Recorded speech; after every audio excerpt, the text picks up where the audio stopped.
o quanto o mundo espiritual ele é real e o quanto não podemos negligenciar isso. Sim, o mundo espiritual ele é tão real quanto o chão que a gente pisa, né? Isso é fato. E como você disse, a geração passada viveu muito mais milagres do que as de hoje, porque as de hoje falta santidade. No céu não entra quem não é santo. Quem é bom entra no céu e entra no inferno também quem é bom. Porque se fosse assim, muitas pessoas de outras religiões que fazem muita caridade, Yang, estariam no céu também. Então estaria fora da palavra, porque a palavra diz que muitos ficarão para fora. Então tem muita gente que não vive os milagres que Deus gostaria de estar realizando hoje porque falta santidade. E santidade no meio cristão hoje é como se estivesse escasso. Se você jejua muito, é algo assim, tá fora. Pra que isso tudo? Tá querendo ser Deus. Tá querendo ser Deus, né? Sim. E assim, tem batalhas espirituais que nós precisamos ter um nível de santidade maior, né? E o jejum não é pra você jejuar quando você vai pra uma igreja ou fazer uma libertação. O jejum você tem que ter ele como se fosse uma poupança. Sim. Você jejua todos os dias. O libertador, ele jejua todos os dias, Yang. Eu não posso me dar o luxo de jejuar somente quando eu vou fazer uma oração. Ali eu não jejuo. No dia da oração de uma batalha espiritual, eu estou cheia do Espírito Santo. Eu preciso estar bem alimentada, eu preciso estar com sono em dia, saúde. Porque se manifestar um demônio, e quando a gente fala de hierarquia alta, pode ser que demore 3, 4 horas para o demônio ir embora. E eu preciso estar ali, firme, né, com o físico bem alinhado. Sim. Então, o jejum é uma prática de santidade que está sendo deixada de lado pelo meio cristão e deveria estar com mais força hoje dentro das igrejas. Sim, até sobre o jejum, outra coisa que eu queria te perguntar, por exemplo, tem algumas pessoas que elas fazem o jejum, por exemplo, de chocolate, o jejum de Coca-Cola, Sim. Né? O jejum mais saudável que Sim, existe é o de mais Coca-Cola. fácil. O jejum de, eu vou tirar, eu já vi algumas pessoas, tipo assim, eu vou fazer um jejum, eu vou tirar a minha série favorita. Esse tipo de jejum, ele tem validação ou não? O jejum realmente é o jejum de você se abster por um tempo de alimentação, de se alimentar? Sim, o jejum correto é não comer e não beber. É não comer e não beber. Esse que você disse são renúncias que você faz por um tempo. Então não é jejum. Não é jejum, é renúncia. Renúncia você faz por um tempo, voto você faz por um tempo. Tem renúncias que você pode fazer por uma vida toda. Olha, eu não tomo mais o refrigerante, como você disse. É um voto perpétuo. Você não pode quebrar. Agora, o jejum é não comer e não beber, não tem meio termo.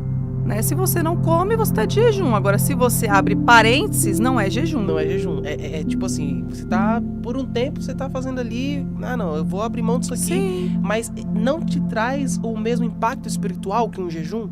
Não traz, porque o jejum é um aceleramento, né? O odre precisa ser alargado, o odre é a alma. E a alma, ela tem muita gente hoje que a alma governa o espírito. Então, você vê que dentro das igrejas, o Espírito Santo perdeu esse lugar de voz, porque as pessoas são almáticas. Sim. E quando a alma governa o Espírito Santo não tem vez. Você vê que tem muitas pessoas que falam que gosta, vai porque quer, mas não carrega o direcionamento do Espírito Santo. E o Espírito Santo, ele não mora na sua alma, tá? Ele não mora na sua alma. Não, ele mora no compartimento chamado espírito, porque o seu espírito ele é eterno, ele é um pedacinho de Deus dentro de você e o Espírito de Deus não peca. Então o Espírito Santo ele precisa morar num lugar de santidade. A alma não, a alma é o lugar dos demônios, é onde eles ficam agrupados para fazer as pessoas caírem. Tem um texto, Efésios capítulo 6, versículo 12, que acho que é um pilar interessante para a gente adentrar mais sobre a questão espiritual.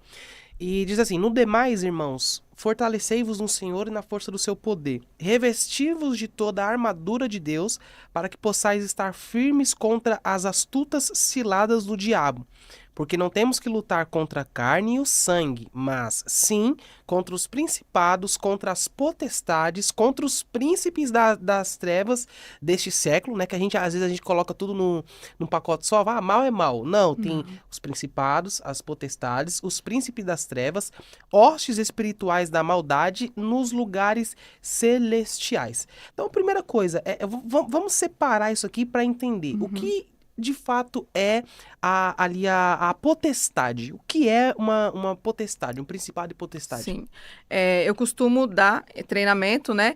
E muitas pessoas chegaram para mim e falaram: pastora, eu vivi anos dentro da igreja E eles diziam que a minha luta não é contra carne nem sangue, principado e potestade.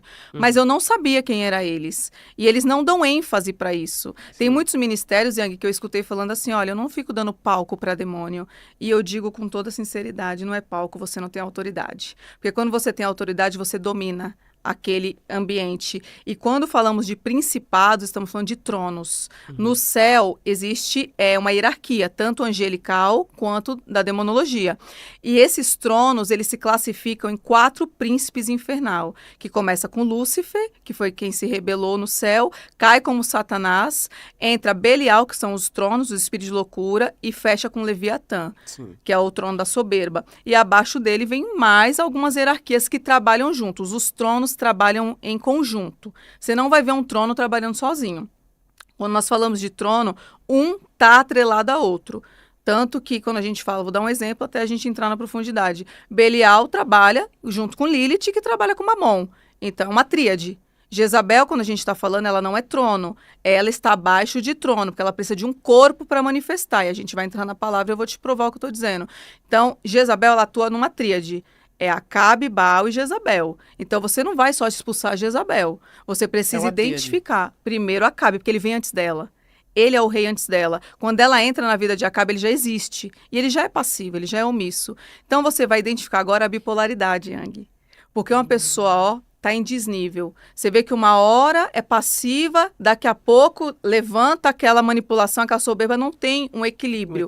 Então, você identifica que tem uma tríade ali governando. Então, quando nós fazemos a oração, eu sou precisa. Quando eu identifico, eu falo, bipolaridade eu já te achei, que é um trono dos espíritos de loucura junto com Jezabel atuando. Então, no mundo espiritual, você precisa dar voz de comando. E você precisa ter certeza do que você está fazendo. Porque o que movimenta o mundo espiritual não é eu acho. Eu acho não muda a vida de ninguém, nem nunca mudou. O que muda é palavra. E os demônios, eles entendem quem carrega isso aqui, ó. E entende, porque os satanistas, eles estudam a Bíblia de dia e de noite. Eles entendem de atos proféticos, datas. Tem datas na Bíblia que o povo cristão não está fazendo mais, como as festas bíblicas, que são leis perpétuas. Sim. E foi esquecida de lado.